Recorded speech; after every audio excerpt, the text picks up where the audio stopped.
After a unfortunately rather long hiatus, but glad to be back into the swing of things with learning a little bit of Sichos HaRan every day. We left off in the middle of Sicha Yud Tes. I'm just going to quickly go back to the beginning of Sicha Yud Tes and reread it, just so that we're not starting in the middle and we can maintain that continuity. So Sicha Yud Tes begins. Va'amar, nechsafti ma'od lahamshich es olam el ha'asiyah. Rabbi Nachman said that he desired very strongly to bring the world to asiyah, to actually doing things, to avodas Hashem b'maisa, with action. Sheyiach chiyav etzel kol echad ve'echad lilmod kach v'kach b'chol yom v'yom v'lo yavar u'chiyotze. Specifically here in this context, this is in the middle of several sichos that are talking about Torah and Limud Torah. And so he said specifically that people should learn a certain amount each and every day and not to ever let that pass off. Clearly, based on our track record for the last few weeks, Sichos HaRan daily isn't that thing. So I and hopefully all others, hopefully we have something else, a constancy in some area of learning. This is icing on the cake, but is not that constancy. And he also said, even those people who are very, very far from Kedusha, from Avodas Hashem, relatively based on what one might expect, Shenil Kedu b'mitzuda, Ra, Ad, Ragilim, Ba'averis, Chas v'Shalom, Rachmana l'San, Rachmana l'Shizvan. God forbid they are trapped in some sort of in a fortress, in a dungeon of terrible things, of Averos, Afal Pikain. HaKoach shel HaTorah gadol kol kach. The power of learning Torah is so great. Ad sheyachol lahotzi osam min averos regilim behem chas v'shalom. That learning Torah b'maisa, again, these are not people. He's talking about people who are not internally sort of holding in a place where we would normally say that they are engaged in avodas Hashem b'pnimius. But if they are engaged in Torah study b'maisa, because asiyah is important, actually doing is very, very important. Nevertheless, Torah has the power to draw them out, to bring them out of these places. And so, if they make themselves a set commitment that they're going to learn a certain amount or a certain amount of time or a certain thing every single day, no matter what's going on, no matter what avera they're coming from into whatever they have to learn that day. Certainly, that can draw them out from the trap that they're stuck in al yedei haTorah, through the Torah, ki koach haTorah gadol mod, because Torah is very powerful. So that's where we were up to. So we continue today with paragraph Gimel in Sicha Yud Tes. He says, "V'chol ikar magamaso v'chefzo haya tamid rak la'avodas v'asiyos shel kedusha." Rabbi Nachman's whole machus, his whole desire, his whole pushing forward in his process and his whole way of approaching life was that he was constantly desiring to bring out and to encourage practical avodos v'asiyos shel kedusha, to bring out actual doing good things, actually learning, actually doing good things, b'lishum chachmos klal, without all kinds of wisdom and intelligence and cheshbonos, etc., kavanos, and so on. Rather, the important part was, the really core important part is just do good things. Do asiyos shel kedusha b'pshitos, in a simple way. You don't know what you're doing. You don't know why you're doing it. You don't have all sorts of lofty ideas and sophisticated conceptions of why you're doing it and good calculations and so on and so forth. Just do it. Dahainu laharbos b'limud Torah, specifically to enhance and expand one's learning of Torah. V'lasos mitzvos harben, to do lots of mitzvos b'chol yom, each and every day. Laharbos b'tefila v'tachanunim tamid, and to daven more, and to engage in hisbodedus more, to ask more from HaKadosh Baruch Hu, to daven more. V'akol b'pshitos, and all of these things b'pshitos b'lishum chachmos, without chachma, without cheshbonos, without kavanos, without massive intentions. Those are all good things. Those are all very good things, and those are all important and powerful things to enhance what you're doing.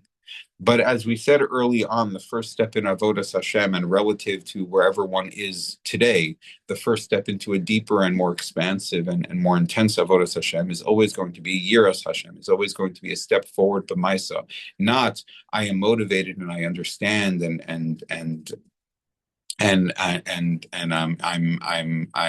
have a ratzon to do a certain thing, but rather I want to push it forward and engage with it and pursue the action in and of itself, even though there's not a motivation and even though there's not a good understanding of it and why I would be doing it. I'm just going to go ahead. I'm going to push forward. I'm going to do it anyway. And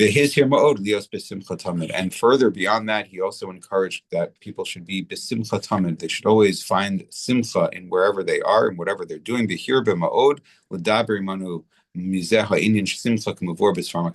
spoke very, very much about this topic of simcha. It's all over Likutei Moharan. It's all over Chaim HaRan. It's all over all of Rabbi Nachman's writings and records of his writings and sayings is the importance of simcha.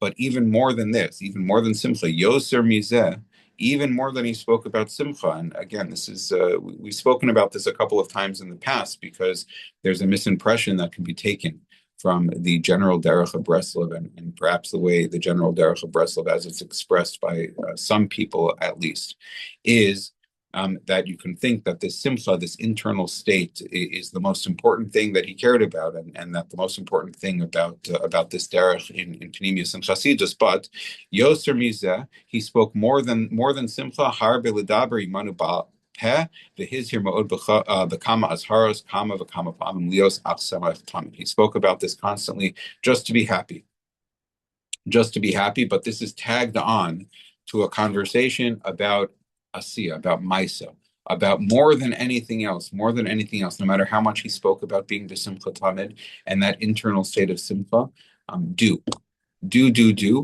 Keep going, keep doing, keep acting.